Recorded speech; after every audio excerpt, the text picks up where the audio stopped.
Chapter 3 fibre to fabric. Fabric बनाने के लिए फाइबर को कन्वर्ट करना पड़ता है यार्न में। थोड़े से कॉटन को अपने हाथ में पकड़कर दोनों हाथों से उसे पिंच करना है और उसको जेंटली पुल करना है कॉटन को, और जो फाइबर्स हैं उसको कंटिन्यूसली ट्विस्ट करते रहना है। तो क्या आप यार्न बना पाए? जो प्रोसेस होता है फाइबर को यार्न में कन्वर्ट करने का, उसे स्पिनिंग कहा जाता है। इस प्रोसेस में फ़ाइबर को कॉटन से निकाला जाता है और उसको ट्विस्ट किया जाता है, और ये एक साथ फाइबर्स को मिलाकर यार्न बनाता है। स्पिनिंग के लिए जो सिंपल डिवाइस यूज़ होता है उसे हैंड स्पिंडल कहा जाता है, जिसे हम लोग और जो दूसरा हैंड ऑपरेट डिवाइस है स्पिनिंग के लिए वो चरखा है। चरखा का यूज़ पॉपुलराइज्ड हुआ था महात्मा गांधी से इंडिपेंडेंस मूवमेंट का जो पार्ट था। महात्मा गांधी ने लोगों को इनकरेज किया था क्लॉथ पहनने के लिए जो होम स्पन से बने हों, जिसे खादी कहा जाता है, और इम्पोर्टेंट क्लॉथ जो मिल्स ऑफ ब्रिटेन में बने हों। खादी को पॉपुलर और प्रमोट करने के लिए government of India constituted body, जिसे खादी और विलेज इंडस्ट्री कमीशन इन बनाया था 1956 में। यार्न को स्पिन करने के लिए लार्ज स्केल में स्पिनिंग मशीन्स की भी हेल्प ली जाती है। स्पिनिंग के बाद यार्न्स जो होते हैं उन्हें फैब्रिक बनाने के लिए यूज़ किया जाता है। यार्न से फैब्रिक बनाने के लिए कई सारे वेज हैं, और जो टू मेन प्रोसेस हैं वो हैं वीविंग और निटिंग। जब यार्न्स को टू सेट में अरेंज किया जाता है फैब्रिक बनाने के लिए, इस प्रोसेस को वीविंग कहा जाता है। पेपर स्ट्रिप से हम लोग कैसे वीविंग कर सकते हैं, इसकी एक एक्टिविटी भी दी गई है 3.12 में फिगर में। फैब्रिक की वीविंग को लूम्स पर किया जाता है। लूम्स जो होते हैं वो उन्हें हैंड से ऑपरेट किया जाता है या फिर पावर से ऑपरेट किया जाता है। क्या आपने कभी देखा है कि स्वेटर्स को कैसे निट किया जाता है?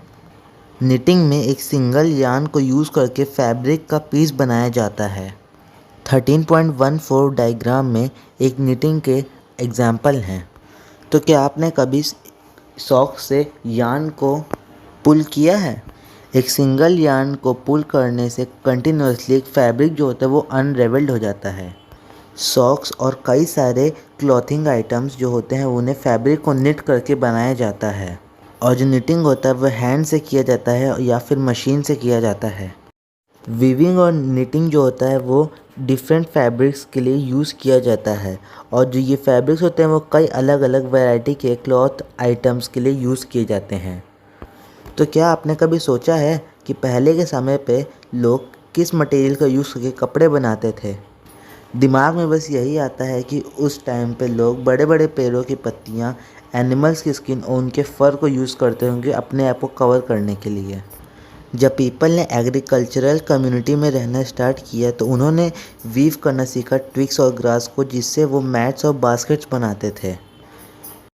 वाइन्स, एनिमल फ्लीस और उनके हेयर को ट्विस्ट करके लॉन्ग लॉन्ग स्ट्रैंड्स बनाना सीखा, और फिर इन्हें फैब्रिक्स में वूव किया जाता था।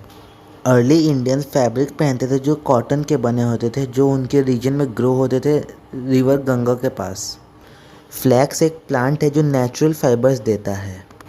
एंशियंट इजिप्ट में कॉटन और फ्लैक्स को कल्टीवेट किया जाता था रिवर नाइल के पास, और फिर उससे फैब्रिक्स बनते थे। उन दिनों स्टिचिंग को कोई नहीं जानता था।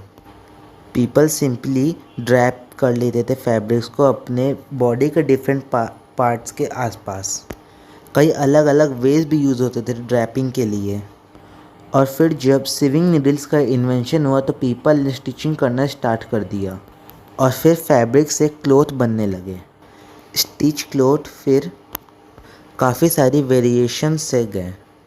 ये कोई अमेजिंग नहीं है, क्योंकि आज हम लोग साड़ी, धोती, लुंगी, जिसे टर्बन भी कहा जाता है, उसे अनस्टिच्ड पीस ऑफ फैब्रिक के तरीके से यूज़ करते हैं।